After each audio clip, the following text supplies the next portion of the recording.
और सुनील शर्मा को मैं बोलूंगा, उसके एरिया में आके बोलूंगा ऐसा कि चंडी माँ के दरबार में तूने भाषण किया, तुझे वो जवाब देना पड़ेगा। चंडी माँ के पास, चंडी माँ के पास जवाब देना पड़ेगा आपको। आपने चंडी माँ के दरबार में बैठ कर, मैं अभी भी अपने मोबाइल में उसका भाषण दिखा सकता हूँ कि एसपीओ जो है वो ऑलरेडी लगे हैं और हर गांव में 3-3 वैकेंसियां नई बनेगी। एसपीओ जो है तो वो करेगा थाने में ड्यूटी या करेगा वो लाइन में ड्यूटी। उसने हमको भगाया है और बाप के साथ बेटा नहीं रखा, भाई के साथ भाई नहीं रखा। सुनील शर्मा ने आई समझ कि उसने भाषण किया है। प्रमोशन होती है, डिमोशन नहीं होती है, ये पहली बार है। आई समझ सुनील शर्मा जी तो संतरी से मंत्री बना, ठीक है नहीं? और संतरी से मंत्री किसने बनाया? हम गरीब लोगों ने बनाया, ठीक है नहीं? आज वो गरीब लोगों की गर्दनें काटता है। आज वो कहता नहीं कि फलानी बात है, फलानी बात है, हम बोल नहीं सकते। और जिसने ये सर्विस पहले की 1500 की, आज वो इनके ही पीछे पड़ गया। ये तो शर्म की बात है हमारे सुनील जी के लिए, है? नहीं तो सबसे पहले उसने एसपीओ का काम करना था, ठीक है नहीं? लेकिन अफसोस है इस सरकार का। क्या करेंगे इस सरकार को? सेवा सिंह बाली जी को पकड़ा, उसने पैसा खाया और बाद में बीजेपी ज्वाइन की तो चल जी तुम खा रद्दी तो। कल किसी और नेता को पकड़ेंगे, वो भी पैसा खा कर, तो वो भी कोई बीजेपी पीडीपी कांग्रेस ज्वाइन करेगा तो तुम खसमू को खाओ। अब पकड़ेंगे किसको? तो मेरे एसपीओ भाइयों ने भी यहाँ पर जो अपनी ग्रीवियंस प्रोजेक्ट की है, कसम से दिल से कह रहा हूँ, रोना आता है। बेल पड़े तालाब में फूल खिलता जाए, अजीब तमाशा मैंने देखा, फूल बेल को खाए। तो आज अगर इनको आपने 4500 में रख दिया तो ये कहाँ से अपने बच्चे को, एक तरीके से आप कहते हो right to education, this is our fundamental right which is specifically enshrined in our constitution. Why you people have us deprived us from taking the same? I am posing a question before the LG administration. You have to come forward. You have to take the decision. This is the need of an hour. मैं government को कहना चाहता हूँ, मैं संभाल लूंगा अपने भाइयों को, वीडीसी वालों को मैं संभाल लूंगा, कोई हंगामा नहीं करेगा। करो पूरे 293 खत्म। हम पे जुल्म हुआ है, हम बोला, हमें इजाजत नहीं है बोलने की। हमें इजाजत बोलने की कैसे नहीं है? जैसे गुजर लोग मुसलमान भाई कहते हैं कि यो जनानी निकाही भी है, ठीक है नहीं? ऐसे हिंदू धर्म में कहते हैं कि ये किसी की शादीशुदा बीवी है। हम वो शादीशुदा बीवियां हैं, हम वो निकाही औरतें हैं किसी की। कैसे हैं? हम कैसे बोल नहीं सकते हैं? गवर्नमेंट ने हमें बेवकूफ बनाया है। तो सरकार से मैं सुनील जी से, खास सुनील जी से एक बात पूछना चाहता हूं कि जब भी बीजेपी का इलेक्शन हुआ, हमें शायद याद नहीं आता है कि हमें किसी पार्टी को देखा हो या किसी को अंगूठा दबाया हो। शायद मेरी इस वक्त 43 साल एज हो गई है, तो मुझे तो याद नहीं है कभी कि किसी दूसरी पार्टी के साथ हम गए हों। क्लियर बात है। तो आज वही संतरी से मंत्री हमें संतरी भी नहीं रख रहा है। शर्म की बात है, कम से कम इतनी शर्म तो करे हमारे सुनील जी, जो कि 10-10 बार उसी मचेल माता के जाके उधर बंदे करते थे, मैं माता रानी आपको भेड़ू चढ़ाऊंगा लेकिन सिर्फ एमएलए बनूं एक बार।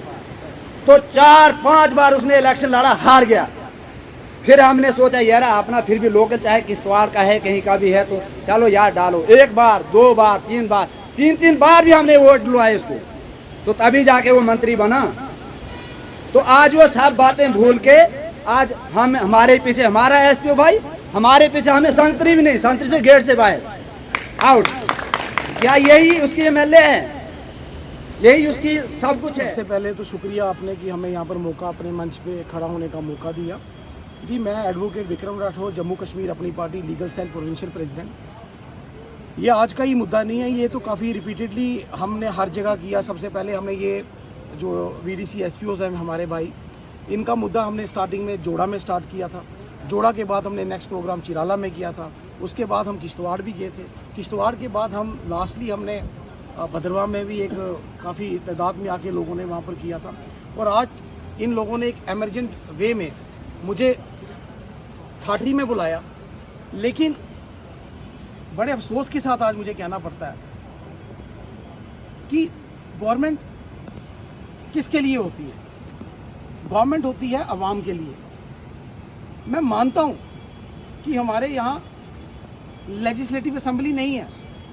आज पूरा इंटायर चनाब वैली ये समझता है कि लेजिस्लेटिव असेंबली के इलेक्शन कराना कितना ज़रूरी है।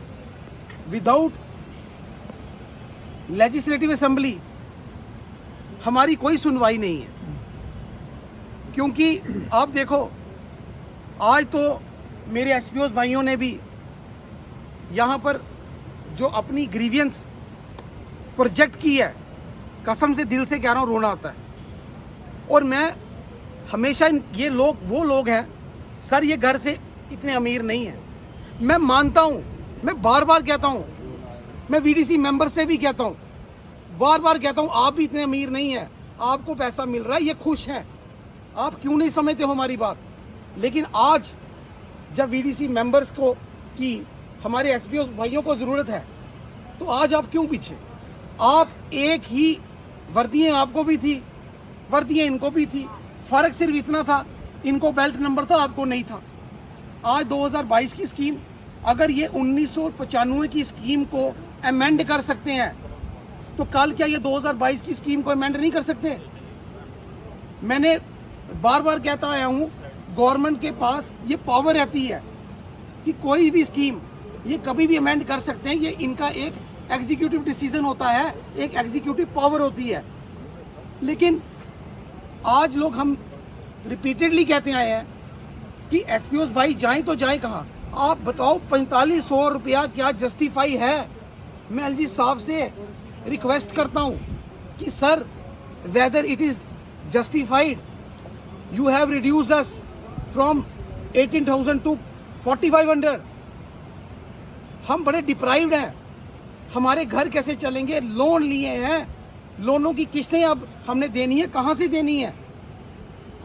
बच्चों की पढ़ाई लिखाई करनी है, कहाँ से करनी है? जो बच्चा, इनकी 18,000 रुपया जब तनख्वाह थी, जो बच्चा उस टाइम अगर हम 18 में से उसकी 6,000 रुपये भी कहीं फीस लगती है, तो आज अगर इनको आपने 4500 में रख दिया, तो ये कहाँ से अपने बच्चे को? एक तरीके से आप कहते हो right to education, this is our fundamental right which is specifically enshrined in our constitution. Why you people have us deprived us from taking the same? I am posing a question before the LG administration. You have to come forward. You have to take the decision. This is the need of an hour. Sir, क्यों हम कोई illegal demand नहीं कर रहे? क्या demand कर रहे हैं? एक एक मेरे भाई ने अपना आई कार्ड दिखाया, किसी ने कुछ प्रूफ दिखाया कि सर हमें भी वर्दियाँ मिली हैं, हम भी इसी पुलिस डिपार्टमेंट में हमने सर्व किया, हमारी अगर इलीगल अपॉइंटमेंट हुई है तो हमें बताओ। हम रोज़ बोल रहे हैं, आप हमें एक बयान भी नहीं आता हमारे एसपीओ भाइयों पे। एक बयान का क्या होता है सर? आपने इतने इतने वादे, इतनी कितनी गवर्नमेंट्स ने झूठे बयान ही दिए, और झूठे बयान ही करो, और कुछ तो बोलो एसपीओ भाइयों के लिए, ताकि ये भी एक चैन की सांस ले सकें घर में कि नहीं आज कुछ एक स्टेटमेंट किसी एक पॉलिटिकल पार्टी ने हमारे फेवर में दी है। आपको पता है कि आज ये कर रहे हैं, शायद विक्रम राठौर अपना पॉलिटिकल बेनिफिट बना रहे हैं। मुझे बताओ, मेरी कॉन्स्टिट्यूएंसी भद्रवाह है, जैसे मेरे एक भाई ने बोला, आज मैं ठाठरी में हूँ, लेकिन मैं एक एडवोकेट हूँ, एक माउथ ऑफ द सोसाइटी हूँ। मेरा ये एक लीगल ड्यूटी बनती है कि मैं भारत के किसी भी कोने में जाके एज एन एडवोकेट जाके लोगों की समस्या हल कर सकता हूँ। लेकिन हमारी ये पॉलिटिकल, मैंने अगर ये फाइट ली है ऐसे पॉलिटिकल वे से, ये जम्मू कश्मीर अपनी पार्टी लीगल सेल का प्रोविंशियल प्रेसिडेंट हूँ मैं तो उठाऊंगा ना। अगर कोई पॉलिटिकल पार्टी आगे नहीं आएगी, विक्रम राठौर तो आएगा ना। और जब मैं आवाज़ उठाता हूँ उसको भी पॉलिटिकल रंग देते हैं ये लोग। उसको कहते हैं कि नहीं ये अपना देख रहा है, ये अपनी लीडरी चढ़ा रहा है। भाई साहब अगर मैं लीडरी चढ़ा रहा हूँ, आता तो हूँ, बात तो करता हूँ, इनके पास पहुँचता तो हूँ, आप लोग कहाँ पर हो? आप तमाशा देखते हो, 2 मिनट लगते हैं कमेंट मारते, वो आपका आईटी सेल करता है, 2 मिनट लगते हैं ना कमेंट मारते आप लोगों को, और आप हमारा वहीं फेट डिसाइड करते हो। लेकिन मैं आज मीडिया के माध्यम से ये क्लियर कर देना चाहता हूँ, सर आप देखना मैं इनके साथ शाना बशाना हूँ, और जम्मू कश्मीर अपनी पार्टी, हमें चाहे एलजी साहब के पास जाना पड़ेगा, वी विल गो, क्योंकि ये हमारा राइट है, ये कॉन्स्टिट्यूशन में लिखा है। हम अपने राइट को प्रोजेक्ट करने के लिए हम एलजी साहब के पास भी जाएंगे, हर एक के पास जाएंगे। हमने यहाँ पर एडमिनिस्ट्रेशन के कान पे बात लाई है। हाँ हमें पता है, क्योंकि आज अगर हम लोग ऐसा वैसा, आप अगर हमने कोई ऐसा वैसा स्टेप करना होता आज हम करते, कहीं करते। हम कानून को हाथ लेने वाले नहीं हैं। हम फिर से कह रहे हैं, हम एक पीसफुल प्रोटेस्ट कर रहे हैं, लेकिन उसका ये मतलब नहीं है कि आप लोग हमें इग्नोर करोगे।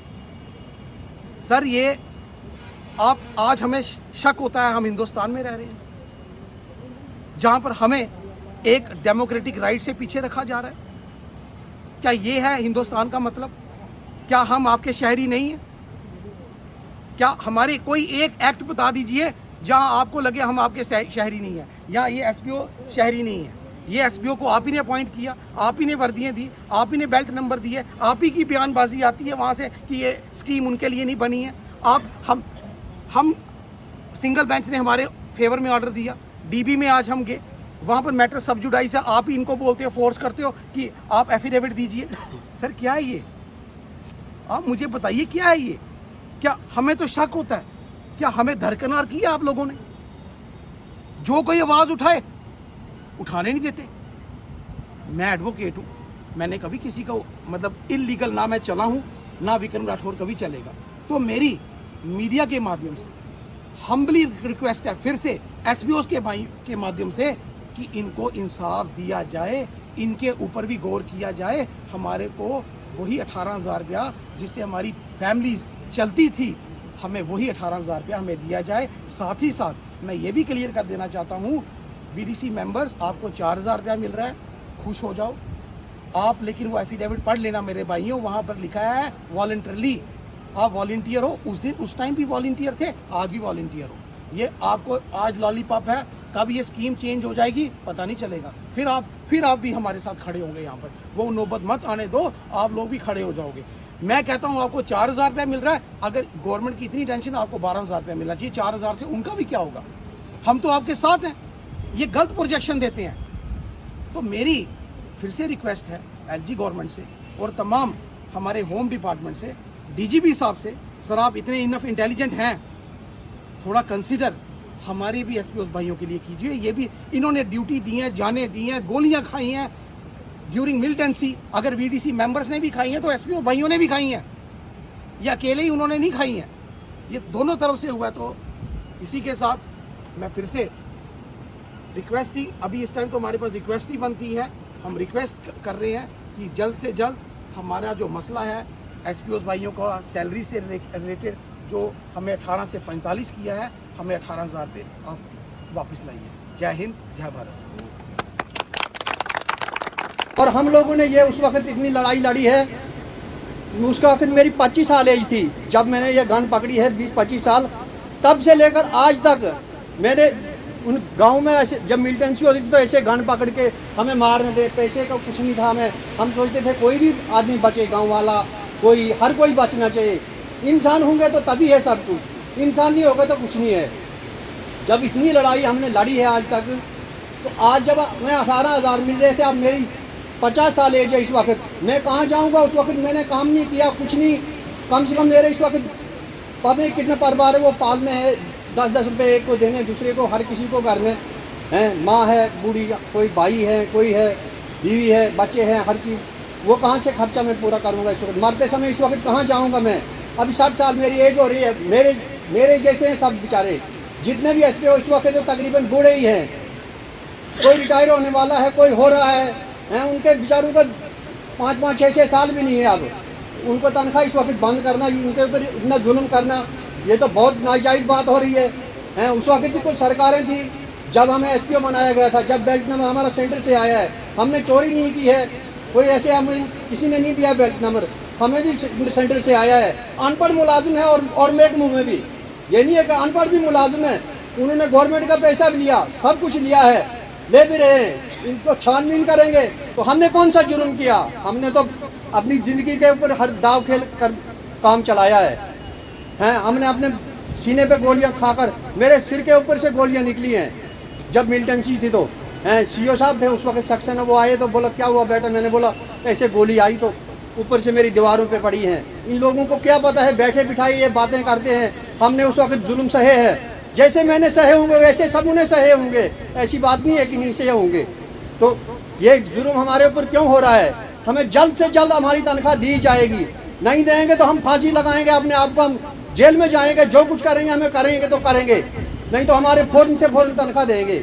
ये क्या हमारे साथ इतना जुल्म हो रहा है? हम कोई बाहर से थोड़ी आए हैं, हम यहाँ के हैं और हमें मिलना चाहिए। जब और मुलाजमों को मिलती है और लोग महकमों को मिलती है, हर किसी को मिलती है, हमें भी मिलनी चाहिए। हम ऐसे बैठे बिठाई नहीं लेते तनख्वाह, हमारे से काम लें। जहाँ इनका कोई नहीं जा सकता वहाँ हम जाएंगे, चाहे हमें करगिल लगाएंगे, चाहे हमें जहाँ भी बॉर्डर पर भेजेंगे लड़ने के लिए हम तैयार हैं। हम कम करेंगे। हम इस वक्त भी, हम 50 साल है, मैं 22 साल के जवान के बराबर काम कर सकता हूँ। मैं ऐसे वो नहीं हूँ, काम करेंगे, काम लेंगे हमारे से। हम काम लिए भी हैं हमारे से गवर्नमेंट ने, ऐसी बात नहीं है, हमने छुप के नहीं खाए हैं। हमारे पास सब कुछ है, रिकॉर्ड। जैसे डिप्टियाँ दी हमने, मेरे पास डिप्टी स्लिप भी है, डिप्टियाँ करवाई हैं, सब कुछ करवाया है हमारे से। तो लास्ट में हमें बोलते हैं आप जाओ घर, हैं? यही है क्या? ये होना नहीं चाहिए ऐसा। गवर्नमेंट को देखना चाहिए इस बात को, दिमाग से सोचना चाहिए कि इन गरीबों के ऊपर जुल्म ना किया जाए। गरीब बच्चे, लोगों को बच्चे हैं, हर किसी को पालने हैं, इस वक्त सियाने हैं, मरते समय कहाँ जाएंगे? अगर 2-4 साल ये भी खाएंगे बेचारे, क्या फ़र्क पड़ेगी गवर्नमेंट को? इतना पैसा है, कोई हिंदुस्तान के पास कमी नहीं है पैसे की, तो इनके ऊपर ऐसा जुल्म क्यों हो रहा है? तो इसी के साथ मैं माफ़ी चाहता हूँ। एक वीडीसी में 54,000 रुपये आता था, तो वो 18 थी 54, 3 एसपीओ एक वीडीसी में है, और 54,000 तकसीम में 8 होना था। बना लो साहब ये कितना आता, 750 रुपये आता है। इन्होंने सिर्फ एसपीओ को दबा के और 8 चुके 32,000, 22,000 रुपये खुद खाया इन्होंने। और सुनील शर्मा को मैं बोलूंगा, उसके एरिया में आके बोलूंगा ऐसा कि चंडी माँ के दरबार में तूने भाषण किया, तुझे वो जवाब देना पड़ेगा चंडी माँ के पास। चंडी माँ के पास जवाब देना पड़ेगा आपको। आपने चंडी माँ के दरबार में बैठ कर, मैं अभी भी अपने मोबाइल में उसका भाषण दिखा सकता हूँ कि एसपीओ जो है वो ऑलरेडी लगे हैं, और हर गांव में 3-3 वैकेंसियां नई बनेगी। एसपीओ जो है तो वो करेगा थाने में ड्यूटी, या करेगा वो लाइन में ड्यूटी। उसने हमको भगाया है, और बाप के साथ बेटा नहीं रखा, भाई के साथ भाई नहीं रखा, सुनील शर्मा ने। आई समझ क्यों उसने भाषण किया है? प्रमोशन होती है, डिमोशन नहीं होती है, ये पहली बार है। आई समझ अगर ये 8 बंदूक की पे होती, भाइयों मेरी बात सुनो, अगर ये 8 बंदूक की पे होती तो जब एक एसपीओ रिटायर होता है तो उसकी वो पे क्यों नहीं 7 बंदूक को मिलती थी आज तक? कहाँ जाती है वो पे? कहाँ जाती है वो पे जो एक बंदा रिटायर होता है? अगर एक बंदा रिटायर हो गया तो 2 रह गए, दूसरा रिटायर हो गया 1 रह गया, 3 ही रिटायर हो गया जिसे वीडीसी में उनकी पे खत्म। वो मेंबर की है क्या एसपीओ की है पे? जहाँ तक पहुंचा वो पे किसकी है? अगर वो मेंबर के लिए पे होती तो अगर एक एसपीओ रिटायर हो जाता तो बाकी 7 मेंबर की पे कम नहीं कभी भी होती है। ये हमसे जबरदस्ती है जनाब, ये सब पैसे खाने का चाकर है। जो लीडर होता है वो पे को बढ़ाता है। आप सब पड़े हुए बंदे हो, एक वीडीसी में 3 एसपीओ है, 18-54,000 रुपये बनता है एक वीडीसी का। अगर इन्होंने हमारी पे बांटनी थी तो 54 तकसीम में 8 कर लो, कितना आता है एक बंदे को? मैं मेंबर भाइयों को कहना चाहता हूँ कि आज आप बोल रहे हैं कि ढोल बजा रहे हैं, भेड़ू काट रहे हैं, ठीक है, हमें तनख्वाह दे दीजिए गवर्नमेंट ने, 700 से 4,000 रुपये लाया ना, तब बजाओ ढोल। जिनको जिनको जिनको जिनको जिनका 25 साल हो गया, मैं आई कार्ड दिखा रहा हूँ, ये मैंने कोई चोरी नहीं की है, ये मुझे गवर्नमेंट ने दिया है, ठीक है। गवर्नमेंट ने मुझे वर्दी दी है, गवर्नमेंट के खजाने चेक कर लो, गवर्नमेंट के खजाने से वर्दी आती है। पहले कपड़ा आता था, फिर बाद में नगद आता है 1500 रुपए, हर सालाना 1500 रुपए नगद आता है वर्दी के नाम पे, ठीक है। कोई चोरी नहीं हमने की है, समझी मेरी बात। और इन्होंने क्या किया, सिर्फ अपने घर बनाने के लिए। अगर मैं मानता कि ठीक है भाइयों, ये जी सब कमेटी के लिए थी पे, मानता हूं मैं इस चीज को कि पे कमेटी के लिए थी जी पे, तो फिर 54 तकसीम में 8 होना चाहिए था। ऐसा करना के 32,000 रुपए देना था और बाकी अपने घरों को लेना था। ये किस मुल्क का कानून है? दूसरी मैं आपको बात बोलता हूँ कि जब हमें बनाया गया था तो उस वक्त 293 सारोल आया है, 293 हमारा आर्डर नंबर है, जिसमें कि हम SPO बनाए गए हैं और पूरी स्टेप बनाई गई है। उसमें 293 के तहत जितनी भी ये यहाँ की मतलब फोर्स है ना, SPO जिसका नाम SPO रखा है, 293 नंबर है उनका, ठीक है। सिर्फ VDC पालू के लिए, जो VDC के SPO है, उनके लिए 293 खत्म और बाकी के लिए लागू। मैं गवर्नमेंट को कहना चाहता हूं, मैं संभाल लूंगा अपने भाइयों को, VDC वालों को मैं संभाल लूंगा, कोई हंगामा नहीं करेगा। करो पूरे 293 खत्म। हमें यहाँ आने की कोई जरूरत नहीं थी, न हमारी उतनी खानदानियाँ न है, न हमारी उतनी काबिलियत है, न हमारी उतनी तालीम है, न हमारे उतने घर हैं। लेकिन हमने राठौर जी को तकलीफ इसलिए दी है कि हम पे जुल्म हुआ है। क्या हुआ है? हम पे जुल्म हुआ है। हम बोला, हमें इजाजत नहीं है बोलने की। हमें इजाजत बोलने की कैसे नहीं है? जैसे गुजर लोग मुसलमान भाई कहते हैं कि यो जनानी निकाही भी है, ठीक है नहीं? ऐसे हिंदू धर्म में कहते हैं कि ये किसी की शादीशुदा बीवी है। हम वो शादीशुदा बीवियां हैं, हम वो निकाही औरतें हैं किसी की। कैसे हैं? हम कैसे बोल नहीं सकते हैं? गवर्नमेंट ने हमें बेवकूफ बनाया है। बेवकूफ कैसे बनाया? अफसोस होता है इस दिल का। शहर एक है, कहते हैं फूल पड़े तालाब में, फूल खिलता जाए, अजीब तमाशा मैंने देखा, फूल बेल को खाए। क्या हुआ? आई समझ? बेल पड़े तालाब में, फूल खिलता जाए, अजीब तमाशा मैंने देखा, फूल बेल को खाए। मेरे भाइयों, मेरे दोस्तों, बेल ने फूल को खाना चाहे था, ठीक है नहीं? और ये अजीब सरकार देखी जो फूल बेल को खा रहा है, ठीक है नहीं?